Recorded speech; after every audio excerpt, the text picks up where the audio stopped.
ఎట్లా చూస్తారన్న కేటీఆర్ అరెస్ట్ పైన కావచ్చు, కాంగ్రెస్ నాయకులు ఎవరైతే ఉన్నారో మొత్తానికి కేటీఆర్ ఈ కార్ సంబంధించిన ఈ రేస్ లో మొత్తం కుంభకోణం జరిగినట్టుగా వీళ్ళు ప్రస్తావిస్తా ఉన్నారు.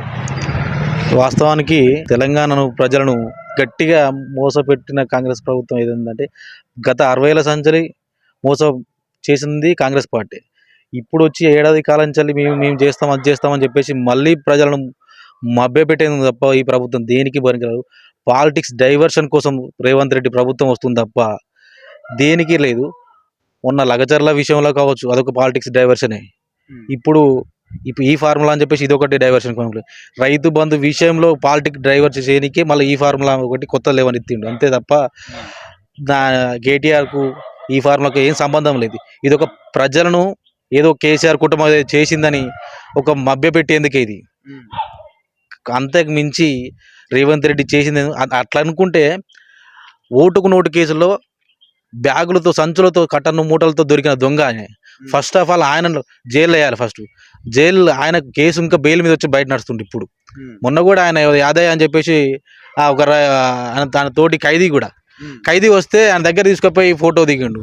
అంటే ఖైదీలకు దొంగలకు ఆయన ఒక ముఠ పెద్ద అధినేత అనమాట. ఆయన దొంగలకు అధినేత అనమాట. ఇది రేవంత్ రెడ్డి దగ్గర నేర్చుకోవాల్సిన ఇది విషయం. ఈ అంతకు మించి ఈ ఫార్ములా సంబంధించిన కేసీఆర్ కుంభకోణం జరిగింది కాబట్టి కేటీఆర్ విచారణకు హాజరు అవ్వట్లేదు అన్నట్టు నిన్న కాక మొన్న ఏసీబీ కార్యాలయం డైరెక్ట్ పోయింది కదా. డైరెక్ట్ ఏసీబీ కార్యాలయం పోతే వాళ్ళు వాడికి వచ్చి పోలీసు వాళ్ళు వచ్చి లోపల రానియకపోయింది. కారు తీసుకొని లోపలికి పోదాం అంటే కారు తీసుకొని రానియకపోయింది కదా.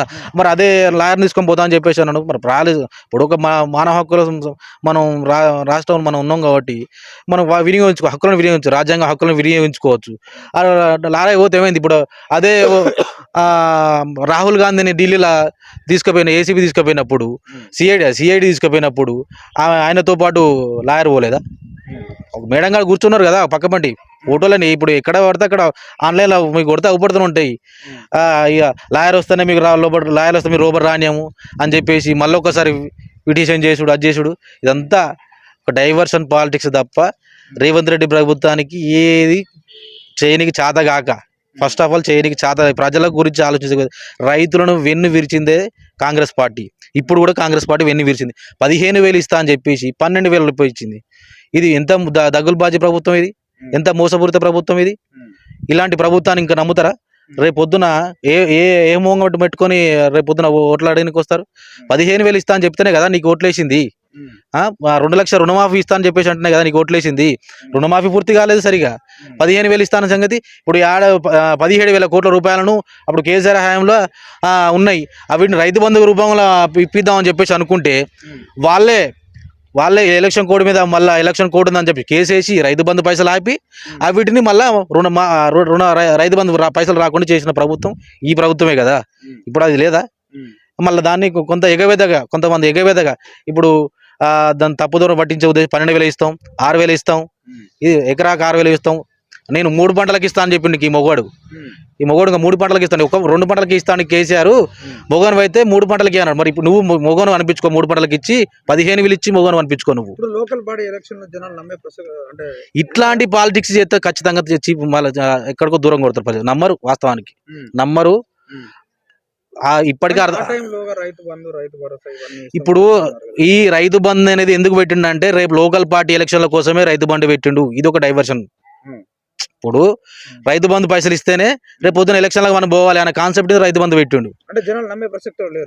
అంత అర్థమైపోయింది. జనాలను ఇంకా నమ్ముతారు. కర్ణాటకలో ప్రజలను నమ్ముతారు. ఇప్పుడు మొన్న ఏం చేసిండు, 15% ఇస్తామని చెప్పేసి ఆర్టీసీ బస్సు కర్ణాటకలో పెంచిండు. ఇప్పుడు రేపు పొద్దున మన మీద భారం పడుతుంది కావచ్చు. ఇప్పుడు మనం ఊహించుకోలేము, మన మీద 15% భారం పడుతుంది మన మీద. అది కూడా మనం రేపు పొద్దున మనం చూస్తాం, మన మీద వేస్తాడు. ఫ్రీ బస్ అని చెప్పేసి మగవాళ్ళకు 15% పెంచుతాడు. అది మనకు రేపు పొద్దున మనకు బటన్ పడేది ఉన్నది.